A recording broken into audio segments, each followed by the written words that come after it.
Hey guys, so I'm here today to do a book tag for you. It's been a long time since I did one of these, and I felt like doing a video, so here I am.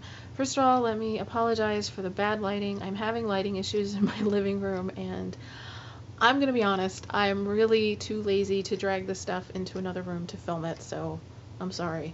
So today I'll be doing the 7 Deadly Sins of Reading tag, which was started by BookishlyMalyza, and I will link down in the Dropbox to her channel. So let's get started. Okay, so first question, what is your most expensive book and what is your least expensive book? I am a very simple girl. I actually do not own any really expensive books. So there's no first edition Mark Twain's or signed copies of War and Peace or anything like that, unfortunately. But one book that I did buy that started out being really expensive, but I ended up getting through Amazon Marketplace for a considerable discount was this beast of a book that I only bought because of John Green, so it's his fault, and it's Last Words of Famous People. And I believe at one point this book was going for like $70 on Amazon, and I think I ended up getting mine for like $10. And I remember I was so incredibly excited because it was brand new, and yeah, so this is an awesome book. I guess that counts. I hope it counts.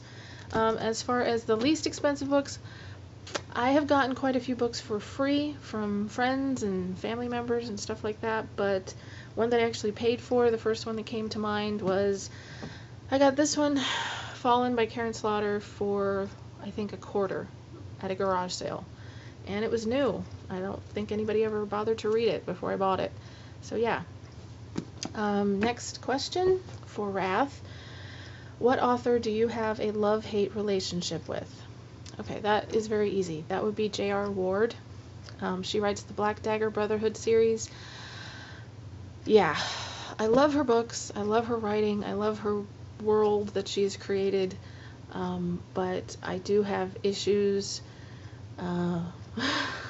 One minute I'm just like gushing to people about how amazing her books are, and then the next minute I'm kind of ranting about certain things that she does to her characters. And as far as like herself, you know, as far as like J.R. Ward herself goes, I sort of have a problem with the way she chooses to run her website and some of the people that she surrounds herself with, their behavior, but that's neither here nor there, and I don't really think I should get into stuff like that. But just suffice it to say, yes, the definition of a love-hate relationship with an author for me is J.R. Ward. So yeah. Alright, next question for Gluttony. What book have you deliciously devoured over and over with no shame whatsoever? I have actually read the first Twilight book probably about 4 times. Yeah. I don't have a problem admitting that I like Twilight. I mean, I also freely admit that I don't like the movies, but I love the books. So yeah. And if you want to make fun of me for that, you can suck it. Yeah, what do you think of that? Alright, so the next question is for Sloth. What book have you neglected reading due to laziness? There are several. The first one that comes to mind would be The Wise Man's Fear by Patrick Rothfuss. Yeah, it's an enormous book. I mean, ginormous. It's like 1,000 pages. And it's just one of those things where I have to be in the mood to commit myself to a really long book. I can also use that, you know, I've just been lazy. I can use that as an excuse as to why I still have not read The Fault in Our Stars by John Green, when in reality I know it's just because I have to sort of be in the mood for a really intense, emotional book, and I just haven't been. But yeah, those are really the only 2 that come to mind for that question. What book do you most talk about in order to sound like a very intellectual reader? And that's for Pride.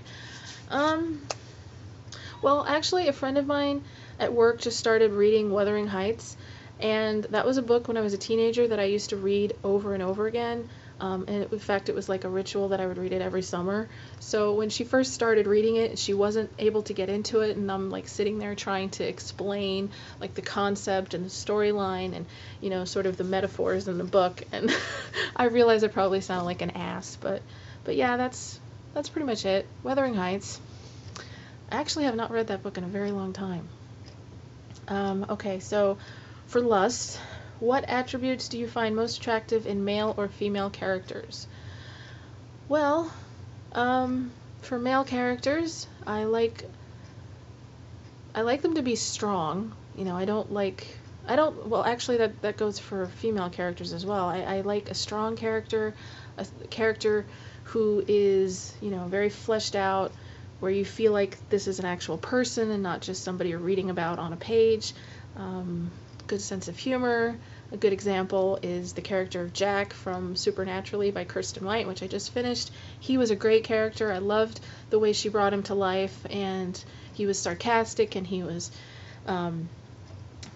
very brash and sort of in your face. Another character from Nevermore by Kelly Cray is the character of Pinfeathers, who's this extremely twisted, freakish, deformed monster who's like missing half of his face, and just the way she created him made him believable to me. I could see him like standing in front of me. It wasn't like I was reading a book. It was like I was in the book and he was right there. And yes, I have this sick sort of, I guess I could call it crush on Pinfeathers, which I told a friend of mine that who read Nevermore, and she looked at me like I sort of had three heads, but I don't have another way of putting it. He's just a kick-ass villain, and I love him. I would like to sit down and have a conversation with Pinfeathers. If I could just convince him not to kill me and just talk to me for a little bit, I would just love to hang out with him. You know, all of the characters in the Dream World characters from Nevermore, but Pinfeathers especially. I love him. He should have his own TV show. He should have his own talk show. That would be awesome. Yeah, okay. Anyway, kind of got off on a tangent there. Okay, and the last question for Envy is, what books would you most like to receive as a gift? I am open and willing to accept any books as gifts. I have a wish list from Amazon, which, not that anybody cares, but I will include it in the drop-down box. Yeah, there are tons of books that I want, but I'm just sort of trying to pace myself and not spend too much money on books right now because there's so many that I haven't read that I need to. But yeah, YA books.